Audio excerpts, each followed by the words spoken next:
Be the Good is all about people doing good in the world while following their passions. Good for their own souls and for others. I'm Kate Chericello, and welcome to today's episode. If you are enjoying these stories, please subscribe and leave a review on Apple Podcasts. It would mean so much. You can also join our Facebook community under the group title, Be the Good with Kate Chericello. Let's spread a little more goodness in the world. Today's guest on Be the Good with Kate is Indu Navar. She is the CEO of EverythingALS. A cause very close to her heart. I'll let her share the details. But just so listeners do know what ALS is, some people may have heard it referred to as Lou Gehrig's disease, but it's a progressive neurodegenerative disease that affects nerve cells in the brain and spinal cord. And there are no specific tests to diagnose ALS, so patients often suffer for years not knowing what is wrong. And even if they are diagnosed, there are no treatments. Life expectancy is only 2 to 5 years. But EverythingALS is conducting research using AI technology to spot and track signs of ALS. The nonprofit is also partnering with a pharmaceutical company to help promote accelerated development of digital trackers for neurological diseases, with the hope of one day having a test and cure. So Indu, thank you so much for being here today. Absolutely. It's my pleasure. So I gave listeners just a tiny blip of what you are doing, but please tell us more about who you are and what you do in your own words. Yeah, I'm a software entrepreneur. So my background is really electrical engineering, undergraduate and master's in computer science. And I've been a technologist for many years, and I've been in the ground floor of, making a change in the technology world for the last 20 years. And I was in the founding team of what today is WebMD. When we started it, it was called Healthion. And then after that, I went and started my own company, which I pretty much literally started in my dining room.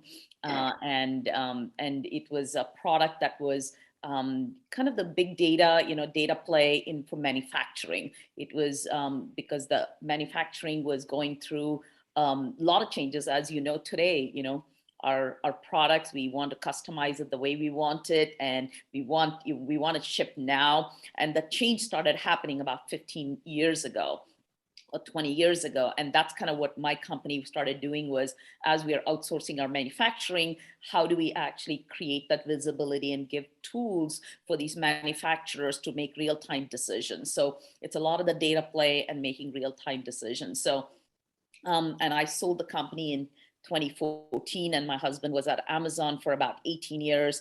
He's helped build Amazon Cloud and Amazon, Mechanical Turk, many other innovations. And he and I joined hands. We said, we're going to start working together, kind of do early retirement. We were still young, and we said we want to actually do what we want to do and work with people we want to work with. So we kind of started our own consulting / advising and investing company. And we would invest in startups. He would work with large companies. And, life was really good, charming. Anything we touched was, it was great. We really didn't see any issues in our lives. It was just life was good until it was not. So he started having his first symptoms of, his ankle not really behaving properly. We thought, might be you sprained your ankle. And he kind of knew. He's like, it seems like it's not sprained, but we went through the usual, go to the chiropractor, go to the orthopedic, and go to million other therapists. And then we got to the neurologist pretty early. And the neurologist said, hey, it's so early to say what it is. So let's just wait and see how bad it gets. And, for me, sitting there going, how can that be? How can you be early to any disease? I mean, don't we have anything to really figure out what it is? And can't we at least make an attempt to measure what's going on instead of just come back after 8 months or 12 months and we'll see how bad it is? And anyway, to make it shorter, I know you've got other questions you're going to ask me, is it was getting worse. It was getting worse. His walking was getting worse. We got into being, he started getting into being using a cane, and that very soon into a walker. And I'm going, okay, this is getting horrible. I mean, like I have not seen anything degrade so fast, where it's not structural. I can't even explain to you how horrifying it is to stay in that place where you sit down on the sofa and next thing you know, you can't get up anymore.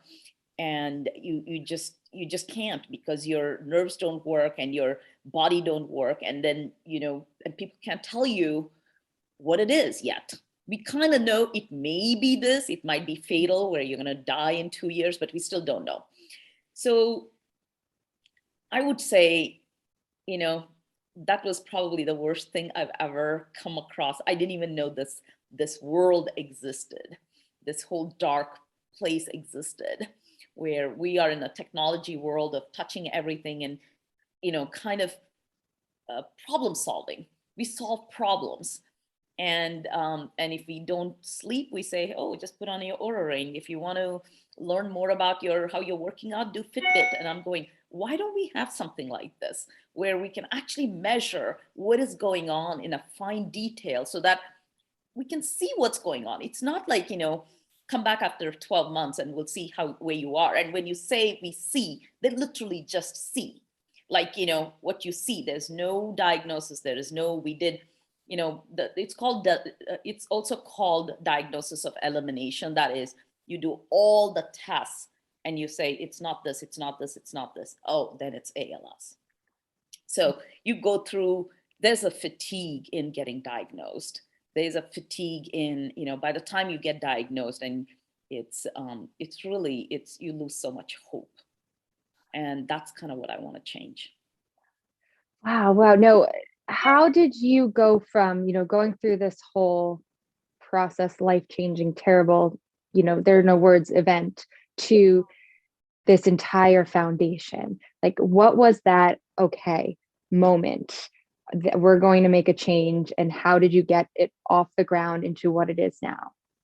I lost the love of my life. That's what it was.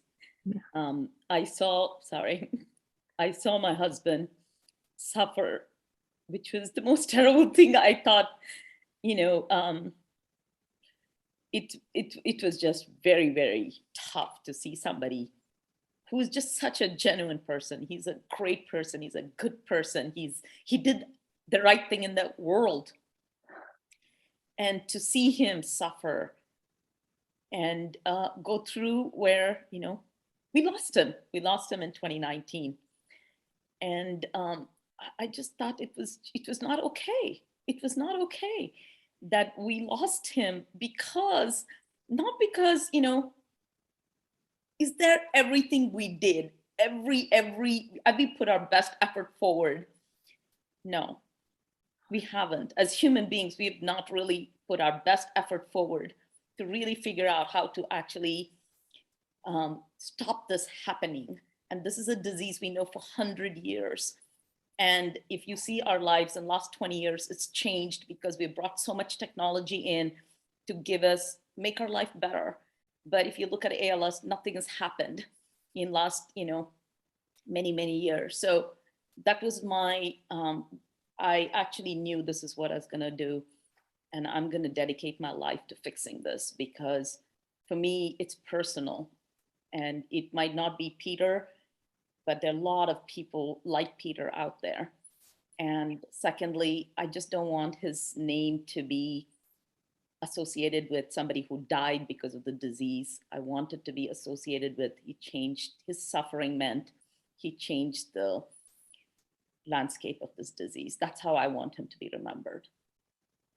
It'll be an incredible legacy. And already with what you've done, I'm definitely going to link to the website too, because even just reading, there's so many resources there and educational materials, but also to see the science. And you're on a mission, not just to raise money to send to an outside organization that seems so detached. Like, I was on that website saying, oh, this is exactly where donations are going, and this is exactly how they're in the weeds on it. And I thought that really stood out, especially compared to a lot of other organizations that raise money, and they're all beneficial, but to really see that right, on the ground, how you're working through it is really amazing.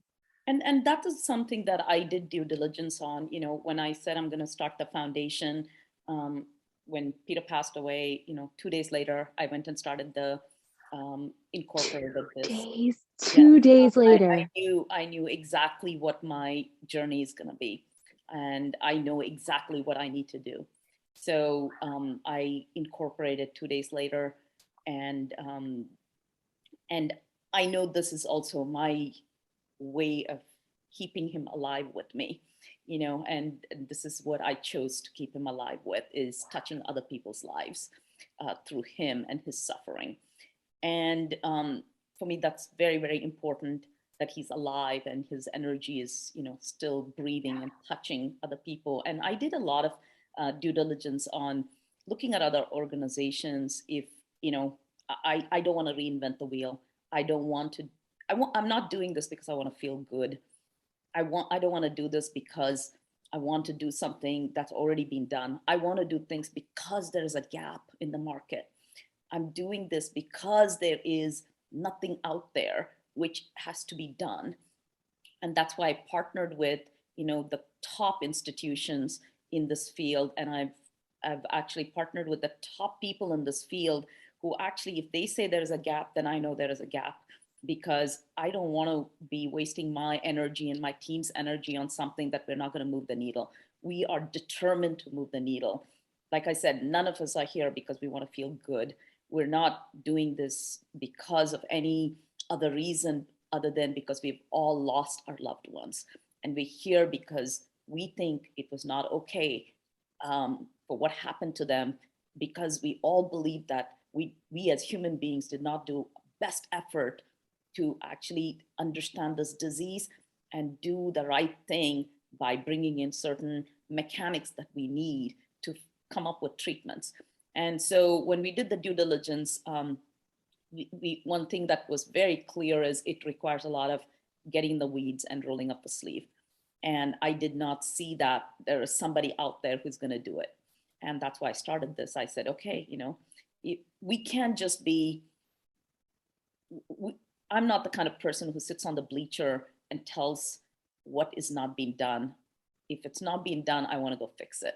So I got my team who are just like me, who have actually been touched by this disease or very passionate about this disease. And we all said, we're going to roll up our sleeve and fix this. We're not victims. We have to fix it, because if somebody else had done it, we wouldn't have lost our loved ones. And we lost somebody because there was nobody else who did it. So we can't go on life like this. And we also believe that we need to leave, this world a better place than we found it. And we need to, do this for our next generation. And we strongly believe that, being good, doing the right thing is the most important thing as human beings we need to do. And that is a perfect segue into, do you have those people that you've been able to interact with through this process, of creating what you've created? Do you have stories that about any pieces of the science that have shifted for the better in these last 2 years that you'd like to share? That the hope. Absolutely, absolutely. We all came together in early 2020. We actually started in May of 2020. Since then, it's a 24/7, not because it's work, it's passion. We are in it, and I have never run a nonprofit company before. I've run, corporations, and I have built companies where, you say, this is your pay, this is your equity, and if you work hard, we're going to, but there's nothing here. I can't give them a tomorrow's dream in terms of equity, but what I can give them is tomorrow's dream about fixing something that is broken. And the team that I have come together, and we have started working on May of 2020 was our first launch. And I have to say, these people have become family. I've never had a better team than, and ever. I've never thought that this human passion and purpose has got so much energy. And for me, it's life-changing to see that this is so true. I've only read it. I've only, kind of, heard it, but now we're living it. And I see my team, the way they respond, the way they actually put their everything. And it's beyond explanation why people do what they do. It's kind of it's such a deep, you know, it's a deep purpose. And this is the first time I've had this experience of people coming together, and not only, you know, the team, and we have partnered with IBM Research, Mass General, Harvard, MIT, and now very, very large pharma companies. And you know, each one of them brings so much, and I'm just blown away by this human capacity to come together when there is nothing but truth and nothing but focus on fixing something and doing the right thing. And I mean, that's why we've done what we've done. We actually see the science. We are really excited. We started, so just as an example, in ALS, and like any neurological diseases, we tend to think of it as we are fitting into a same infrastructure as, either it's a mechanical device, like, you know, our heart or a kidney or a liver, even cancer with the tumor. It's very, very different. In neurology, you don't see anything. You don't, it's in the brain. So but there's a lot of output of the data that's coming out through your speech, through your facial changes, through how you type, how you move, through how you walk and how you climb stairs, how you breathe. So what we do is we actually take all those elements and try to use machine learning and AI technology, which is, you know, very good use for this technology to really detect early and also the progression of this disease very finitely, because we're now able to monitor continuously. And that was the vision I had when we went to the very well-known neurologist, and when they said, come back after 8 months, I said, why don't we have something? Why don't I get a portal where we're measuring his speech, his walking, his talk, you know, his movements. And so I could, but there was nothing there. And that's what we're trying to fix right now, is to bring something like that so that we can measure the progression. And this measurement will be also used in clinical trials, in the pharmaceutical clinical trials, so that they can be able to say, oh, okay, this drug is really working in small details. Because right now it's very hard to measure the effectiveness of the drug in the trial as well. Just like, you know, it's two sides of the same coin. And I read too, right? Tell me if this is the correct statistic. Every 90 minutes, someone is diagnosed with ALS. Exactly. Every Yes. 90 minutes, someone is diagnosed with ALS, and every 90 minutes, somebody dies of ALS. So it's a And yet, revolving door. So that, yeah. if you look at prevalence and incidence, it's the same as MS, or a little Okay. bit higher, I think. But because people don't live for a long time, the problem is also, we have got opposing factors. Is from the time you get your first symptom to people pass away is from 2 to 5 years. But it takes 18 months to 2 years to get diagnosed. So if you really see, you know, the math doesn't work out, like, you know, how many people will actually goes undiagnosed, right? And so the incident rate is pretty high. I mean, you know, I think we're underreporting it, if you ask me, in a lot of ways, just because I talk to people and they know someone or somebody, their family members or their relatives or their friend who has ALS. So it just bogs me down, like, you know, this is not something unheard of. It's rare, but at some point, like, there is always, in United States, there is about 40,000 people living with ALS. And I think even that is probably, like I said, as an issue with number, how do you count the number? Because of this revolving door that happens, there is about close to 500,000 people in the world living with the disease. But again, like I said, you know, because it's a fast moving disease, you really can't measure it by how many people are living with it. You got to measure it by, you know, how many relatives are out there who could actually have a higher degree of getting the disease. That's millions of people. So that's kind of where we are trying to fix for. Wow, thank you. I mean, it's just amazing that too, in such a short amount of time, you already have this much happening too. You know, so many organizations take 2 years just to get off the ground. And you, in 2 years, you have partnerships with giant companies. You have very specific plan for the next steps, and you have all of this happening with the tracking that's hopefully soon going to be put into the different charts and whatnot. So that's amazing.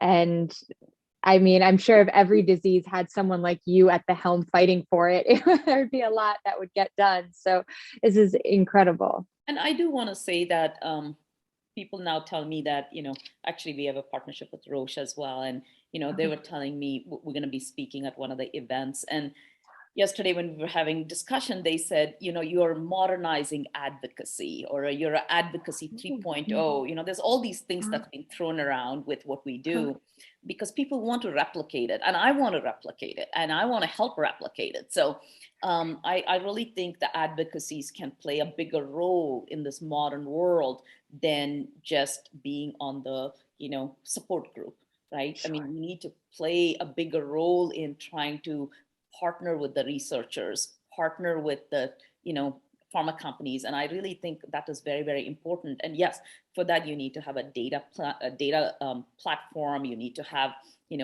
my technology background really came into play here, because I know how to build the data platforms.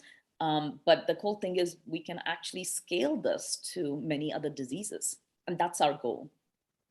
Wow. Now, Indu, are there any quotes that get you through each day, especially when things just feel like you said 24/7 nonstop, or any sayings that you always go back to? Couple of things come to mind. I don't know, I'm not going to exactly say the quote, but that's in my head, right? It's one of those things Dalai Lama said is, it's not about crying and missing your loved one. If you truly want to grieve someone, do something that was close to their heart. What would have they wanted you to do? And I think that really works very well for me. And this is how I keep Peter, and this is what he wanted me to do. And this is how I, grieve, or I keep him alive with me, or whatever you call that. That is something, and the other one is by Rabbi Leonard. I actually was in the Yom Kippur service, and I saw this. What he wrote was about, death is mysterious. It'll happen to all of us. There is going to be a day that's going to come that yesterday won't be the same anymore. We're going to have scarred hearts. We're going to have, death is our destiny. We are going to lose someone that we can bear. And we don't know what to do with that loss. But as human beings, it's not that we're asking for death to be postponed. We're saying, knowing that we have that vulnerability, how do you actually live with that? How do you actually live with a purpose? How do you actually, treat each other? What do you want to live your life to be? It was just very profound for me when I read that. And then I realized, it was very early after I lost Peter. 2 months later, when I read this and I came across this, it really worked very well for me, because I realized I'm not a victim. This has changed me to think about my purpose, because knowing that all of us are going to live for a limited time on this world, and I really want to leave a better place for people who come after me. And those are the two things that I live by, and really work well for me. And they are both so powerful too. Thank you. Thank you. Indu, if someone came to you and wanted to make a difference, but they didn't know where to start, they wanted to fight for a cause, what would you tell them? I would say just do it. I think sometimes we have a way to analysis paralysis. We can talk ourselves out of doing it. Take first step, do little thing. And what I've realized through this journey is how many people want to join us, how many people want to help us, how many people, because this has touched, when you work at the human level, I mean, it doesn't matter where you are, what you wear. It's really, I have been blown away by how many people have said, I want to help. What can I do? And these are, people that have ability to really help, and also some people who are compassionate. It doesn't matter. It's like, so sometimes I have a hard time figuring out how to ask them to be involved. It's like, okay, I'm coming up with, okay, this strategy. Okay, can you help with this strategy? Can you help with, so now we're kind of expanding beyond what we're doing to say, how do we get 100,000 people be involved in this, right? And how do we make room for everybody? How do we get contribution from their brain, from what they, what they've done? It's kind of, so that's kind of something that we're working on. If you take a similar approach to software, we created open source, and open source helped bring so many people from every walks of life to come in and contribute. And we are today, enjoying that whole group community coming together, where our lives have gotten a lot better because of that. So it's the same way. How do we get more people, more diverse thinking? How do we get so I'm still working through how it's going to look. So I would say just take the first step, and I'm telling you, people will come join. Well, also though, what you just said about being blown away by all the people who want to help, that says so much about the leadership. So it says so much about you and your leadership team too, because it trickles down that passion that you want to support someone who has this fire and this love about them, which is so obvious with you. So I can't thank you enough for being here and talking with me today, Indu. Now, please tell everyone where we can follow you and find you and learn more. Yeah. So everythingals.org is our website. And we are, please go to our YouTube video. Our channel is EverythingALS.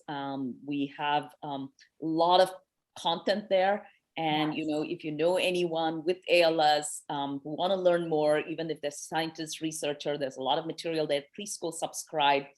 Go to our, Twitter, Instagram, our Facebook. And, we are creating a biggest research, citizen research. What we're saying is that every human being can help. Every human being can actually be part of this.